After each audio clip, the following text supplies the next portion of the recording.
Hi, nice to be here. Thanks for inviting me. Us? And yeah, these are our poems. Ma chère Madame de Omar, j'étais enchanté de vous rencontrer chez nos amis the Clams at the monthly seafood party. I must say your periwinkle costume went down a storm. The incident with the cloakroom attendant was, I admit, embarrassing. Of course it was. But you mustn't chastise yourself. Who hasn't mistakenly set off hot foot for the exit wearing somebody else's shell? I know I have. Yesterday morning we went on a tour of the old town. It was exactly as you'd expect. The past is so smug and sophisticated, isn't it? And the present so gauche and impressionable. I do hope the barnacles have stopped itching. Meilleure salutation, John Dory. Dear Sir Dory, tout avait si bien commencé. Vous êtes trop bon, et moi, tout à fait mortifié. Le souvenir de cette soirée est encore cuisant. Confondre son exosquelette avec celui d'un oursin 400 millions d'années après l'apparition de la mâchoire. The pain is still sharp, and I haven't found all the needles yet. Tout avait si bien commencé. Votre numéro de jonglage de caniche a fait forte impression. Espèce, genre, famille, ordre, classe, embranchement, règne, tout était parfaitement à sa place. Une vraie merveille malgré les fausses notes des écrevisses. La vieille ville me semble une excellente option pour commencer. If you have time, I recommend you to take a walk by the river. On sunny days, you can see the catfish eating the swimmers. I know how much you hate them. Amitié, Dina. Dear Fruit Gum, what are we if not? Je ne comprends pas plus qu'un ou deux de tes mots quand vous parlez français comme ça. Myself, I live stuffed in a hole with my friends, the animals.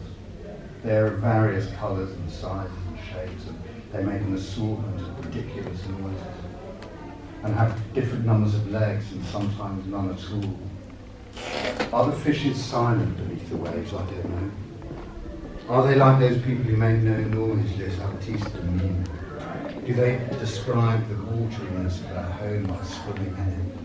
She said, j'espère que tu vas bien. Au revoir, Monsieur de Dory. Dear D, there is cotton between what happens and us. I don't worry about understanding, but did you know that the silence of the sea flows into the ears of the walls before to be drank by golden crayfish? I wonder if I can dream in English that you are a grey animal with long ears. I wish I could visit you soon in your salty house for a few months, waiting the comeback of the snow underwater, tout près des toutes petites oreilles noires des baleines. We could learn Spanish together at last, make some colliers de pinces de crabe pour vos parents, boire du thé et tisser des chaussettes d'algues. Ça me rappelle quelque chose qui n'est jamais arrivé. On ne peut pas voir les souvenirs. On sait juste qu'ils sont là, mais ils se déplacent chaque fois qu'on avance la main pour les toucher. Bien à toi, D.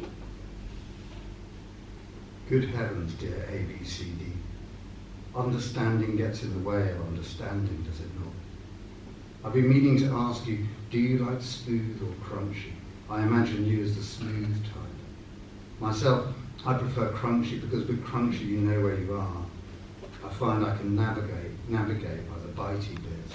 I must grope my way back home to my house in the old town with its charming old ways, and where in the fishmonger I might stare goggle-eyed at a miserable fish who can't really be miserable because, thank heavens, they're dead. We were all fish once, dear Dee, and in a way we still are. I know you will forgive my fish-splaining. Like fools, we packed up our fins and our gills and crawled away from our vast, leaky home, looking for some kind of glory. God, what fools we were. We still think like fish do, though. We look up through the palpable surface of the waves of our air-breathing new selves, and we are filled with dread. They're aliens, cold and hungry and afraid. Perhaps one day we might return. Ma chère D. Après ta dernière carte, j'ai pris quelques jours de repos pour tenir la faune à l'écart et terminer le beurre de cacahuète. Tu sais mieux que moi à quel point le pot peut se révéler sans fond et le fond si froid. À ce jour, j'ai usé une centaine de toutes petites cuillères au corail, mais je ne suis toujours pas arrivée assez bas pour remonter à la surface, comme le manuel l'indique. La lumière ne m'attend plus. Je vis désormais avec les sons et un minuscule filet d'air auquel se prennent les crustacés et les dents de requin. Le beurre infiltre doucement les pores de ma peau et mes poumons. C'est une sensation très tendre. J'en profite pour repenser à la Sainte Mère de nos poissons, qui fait la lessive dans la baignoire vide, qui chante dans son lit, qui veut faire du parapente et de l'hélicoptère, qui dit merde en cachette, qui ne se nourrit que de sucre et de crème, qui fait des tartes, des roulés au café, des spaghettis bolognaises, de la purée et du rôti. J'espère que tout va bien à la surface dans la grande paella. J'espère pouvoir vous rejoindre avant la fin de l'été et j'espère que toutes ces cacahuètes ne feront pas fondre nos phrases. Bisous, bisous. Thank you.